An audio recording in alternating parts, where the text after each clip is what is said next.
साथीहरू नमस्कार। अहिले चुनावी सरगर्मी बढेको छ नेपालमा। अब तोकिएको समयमा चुनाव हुन्छ भनेर नै आज सायद मनोनयन दर्ताको काम भएको छ प्रत्यक्षतर्फ, समानुपातिकतर्फ यसभन्दा अगाडि नै सूची प्रकाशित नै भइसकेको छ।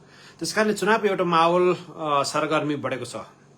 यति भन्दै गर्दा पनि चुनाव फागुन 21 मै हुन्छ भन्ने कुरामा चाहिँ मलाई अझै पनि डाउट छ। तर पनि ठिक छ, बेनिफिट अफ डाउट पनि दिउँ होइन, र डाउटलाई छोडिदिउँ पनि। म अब अहिले देखिएका बजारमा हुनु राजनीतिक बजारमा अहिले देखिएको चाहिँ नयाँ परिदृश्य, नयाँ तरङ्गको विषयमा तपाईँलाई केही कुरा सेयर गर्न खोजिरहेको छु।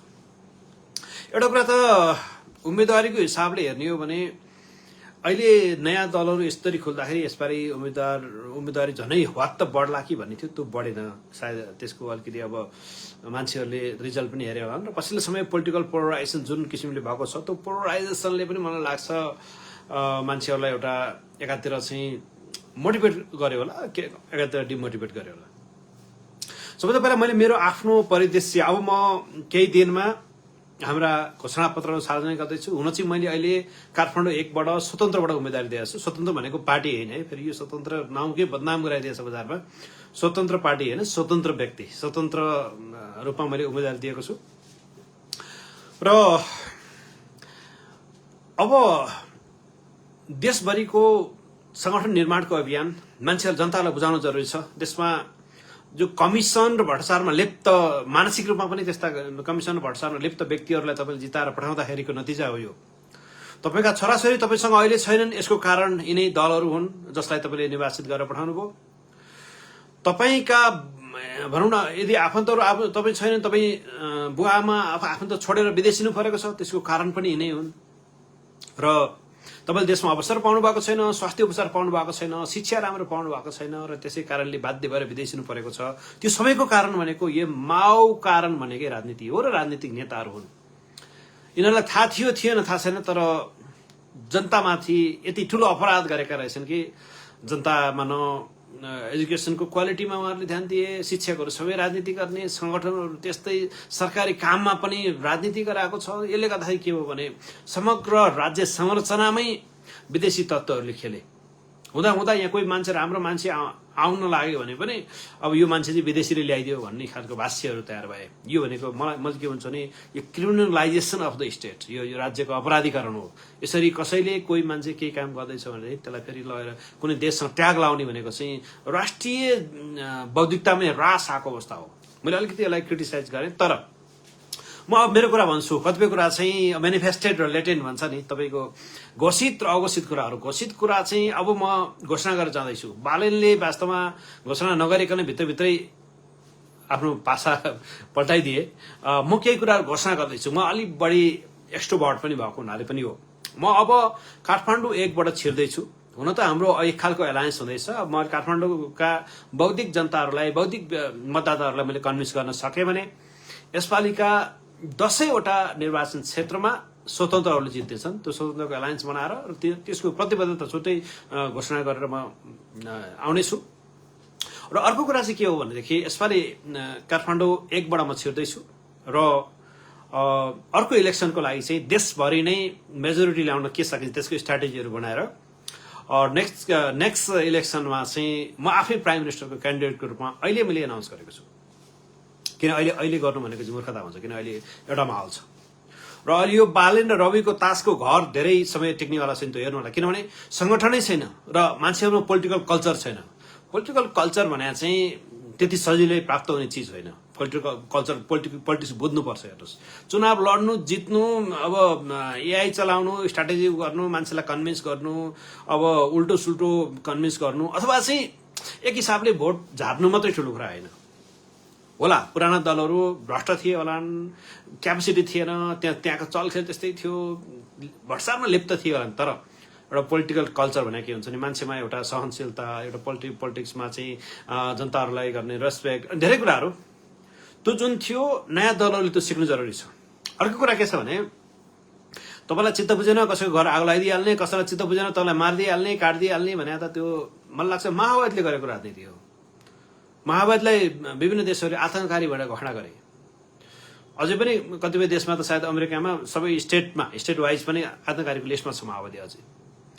अब कसैलाई चाहिँ हामीले कसैको घरमा आक्रमण गर्दा, व्यक्तिमा आक्रमण गर्दा अथवा व्यक्तिलाई जलाउँदाखेरि हामीले आतंककारी भन्यौँ, अनि फेरि अर्कोले जलाउने ऊ गर्ने धम्क्याउँदाखेरि चाहिँ फेरि ऊ चाहिँ फेरि के हुन्छ त, क्रान्तिकारी हुन्छ भन्ने हुँदैन। हामीले विश्वास गरेको सिस्टम भनेको चाहिँ डेमोक्रेसी हो। डेमोक्रेटिक नर्म्स अनुसार तपाईँले जित्ने या हार्ने डेमोक्रेटिक नर्म्स अनुसार जानुपर्छ। यो मामलामा चाहिँ म गगन थापालाई एकदम क्रेडिट दिन्छु। उनले यस्तो मजाले सफ्ट कु गरिदिएका छन् कि काङ्ग्रेसमा बिचरा अब भनौँ न, शेखर कोइराला सम्भवतः उहाँले मानेको भए सभापति हुनुहुन्थ्यो, उहाँ बिचरा भुइँकान भाँडामा हुनुभयो। अब यो गगनको चाहिँ वास्तव गगन किन पोलिटिकल पर्सन थिए? गगन विभिन्न उसका आफ्ना नन्दी भृङ्गी सबै पालेर बसेका थिए, तर पनि गगन के थियो त, पोलिटिकल पर्सन थिए। हो, पोलिटिकल पर्सन र non political पर्सनले lead गर्दाखेरिको society, party, country अलिक फरक हुन्छ। यति कुरा चाहिँ म तपाईँलाई भन्न खोजेँ है। यो पार्टमा म तपाईँलाई के भन्छु भने, अब शम्भु पोखरेल, मैले मेरो बारेमा तपाईँलाई भनिसकेको छु। म टेस्ला, ओरिजिनल टेस्ला, यो चाहिँ टेस्ला इनर्जी हो। यसले चाहिँ ठुलो साइजमा ब्याट्रीहरू उत्पादन गर्छ, भनेको 5 मेगावाट, 10 मेगावाट, 20 मेगावाटसम्मको ब्याट्रीहरू उत्पादन गर्छ।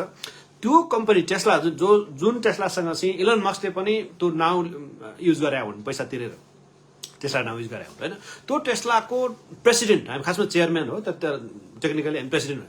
अब प्रेसिडेन्ट भएको मान्छे त्यो छोडेर, किनभने त्यहाँ हामीले अलिकति सामान्य इन्भेस्टमेन्ट गर्न साथ हामीले नै लिड गर्ने, त म अर्को वर्ष भनौँ न 18 महिनाभित्र म आफै बिलिनियर बन्ने अपर्च्युनिटी छोडेर म यो देशको राजनीतिमा आएको। अब यहाँ आउनुको म 2-3वटा कारण। एउटा कुरा चाहिँ के हो भने, म मेरो देशको पासपोर्टको स्ट्रेन्थ यति बलियो बनाउँछु कि ताकि मैले अरू देशमा लाइन लागेर भिसा लाउनु परोस्, धेरै ठाउँमा अनअराइबल बनाउन सकिन्छ भने हो। त्यसको पछाडि धेरै कुराहरू छन् भने इकोनोमिक ट्रान्सफर्मेसनको कुराहरू, सिस्टमको कुराहरू, ट्रान्सपेरेन्सीको कुराहरू, धेरै कुराहरू छन्। देशलाई हेर्नुहोस्, एउटा सिस्टममा ढालिसकेपछि देश आफै बढ्छ, आफै ग्रोथ हुन्छ। हामीले एक्सपोर्ट बढा भनेर हुँदैन। एक्सपोर्ट बढाउने वातावरण बनाउनुपर्छ। मैले अघिल्ला प्रधानमन्त्रीहरूलाई दिएको कन्सेप्ट पेपरमा मैले भनेको थिएँ, हामीले अहिलेको ट्रेड डिफिसिट 1 वर्षभित्र 0 पार्न सकिन्छ। हेर्नुहोस् ल, 11-12 बिलियन डलरको ट्रेड डिफिसिट 1 वर्षमा 0 पार्न कसरी सकिन्छ? उनीहरूले पत्याउनु भएन। मैले भने यसो गरेर सकिन्छ, तर लागू गर्न सक्नु भएन। त्यस कारण त्यो अब के छ भने, मलाई लाग्छ मेरा देशका जनताहरू, मेरो देशवासीहरू, उहाँहरूलाई देशलाई राम्रो गर्छु, म भ्रष्टाचार गर्दिनँ भन्दाखेरि नमान्नु पर्ने, नपत्याउनु पर्ने कुरा केही छैन।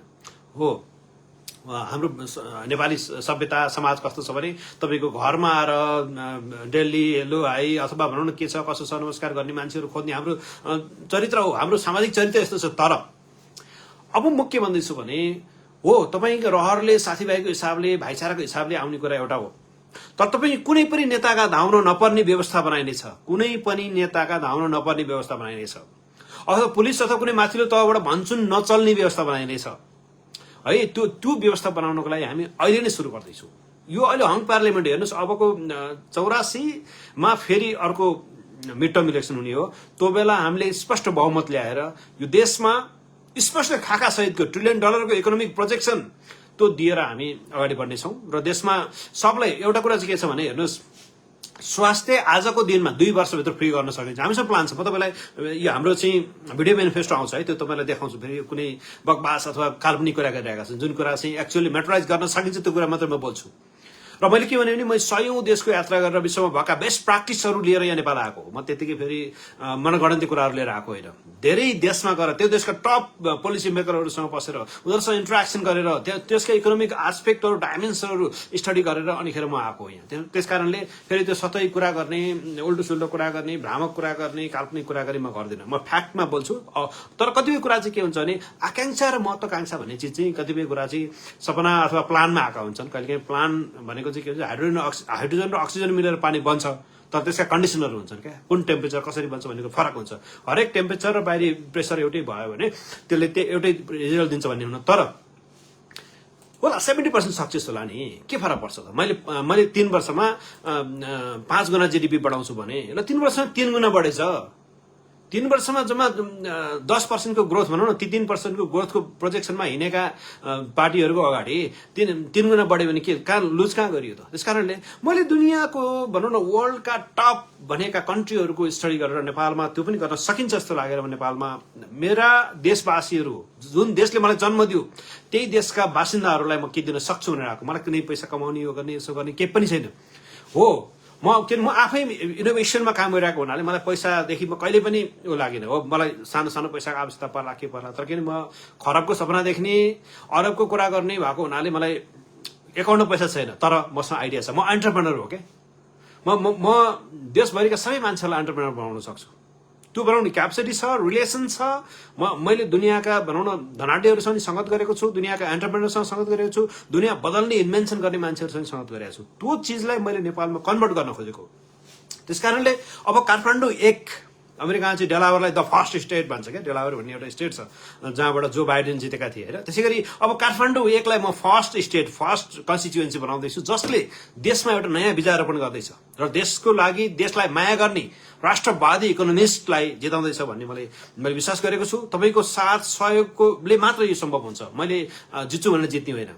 म के भने इमान्दारिताका साथ र भिजन सहित तपाईँको आउँदैछु। भोट तपाईँले हालेपछि जित्ने हो, न त जितिन्न। त्यसकारणले म तपाईँको साथ सहयोगको अपेक्षा गरेको छु। मैले यति भने म काठमाडौँ एकबाट मैले उम्मेदवारी दिएको छु।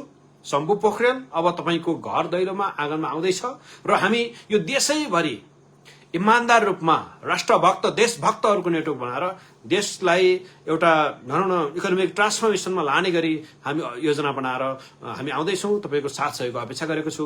नमस्कार।